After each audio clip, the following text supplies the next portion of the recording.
താങ്കളുടെ ജീവിത തുടക്കം വെച്ച് നോക്കുകയാണെങ്കിൽ താങ്കൾ പോലും പ്രതീക്ഷിക്കാത്ത നിലയിലേക്ക് സാമ്പത്തികമായിട്ടും എല്ലാം താങ്കൾ ഉയർന്നു. എന്നിട്ടും താങ്കൾ എന്തിനാണ് ദുഃഖിക്കുന്നത്? അറിയില്ല.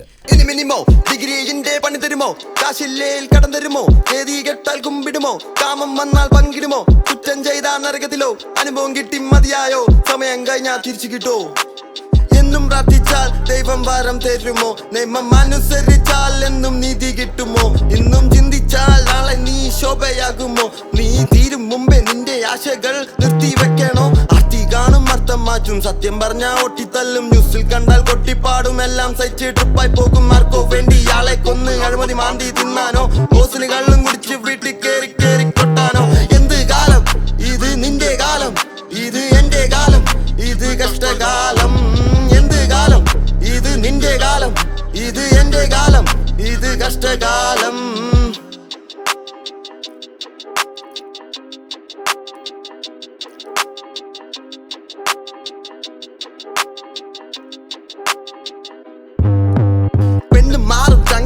മടിച്ചേ കുളിക എണ്ണം കൂടും, വീര്യം കൂടാൻ രീതി മാറ്റും, എല്ലാം സഹിച്ച് ട്രിപ്പായി പോകും, ആർക്കോ വേണ്ടി നിന്റെ സ്വപ്നങ്ങൾ ഊതിക്കെടുത്താനോ, കാശിനു വേണ്ടി നിന്റെ സമാധാനം തൂക്കി വെക്കാനോ, അതിനാൽ ഉപാസിപ്പു ദുഃഖത്തെ നട്ടുവൻ. അൾട്ടിമേറ്റ് ആയിട്ട് ട്രാജിക് അല്ലേ ലൈഫ്?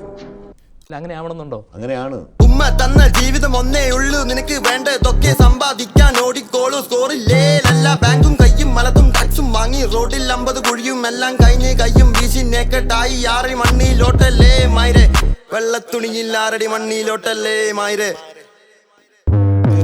ഇനി മിനിമോ ഡിഗ്രിന്റെ പണി തരുമോ, കാശില്ലേൽ കടം തരുമോ, വേദി കെട്ടാൽ കുമ്പിടുമോ, കാമം വന്നാൽ പങ്കിടുമോ, കുറ്റം ചെയ്താൽ നരകത്തിലോ, അനുഭവം കിട്ടി മതിയായോ, സമയം കഴിഞ്ഞാൽ തിരിച്ചു കിട്ടോ, എന്ത് കാലം ഇത് നിന്റെ കാലം, ഇത് എന്റെ കാലം, ഇത് കഷ്ടകാലം, എന്ത് കാലം ഇത് നിന്റെ കാലം, ഇത് എന്റെ കാലം, ഇത് കഷ്ടകാലം. കൂടുതൽ സന്തോഷകരമായി ജീവിതത്തെ നേരിടാൻ താങ്കൾക്ക് കഴിയട്ടെ എന്ന് ആശംസിക്കുന്നു. വളരെ നന്ദി.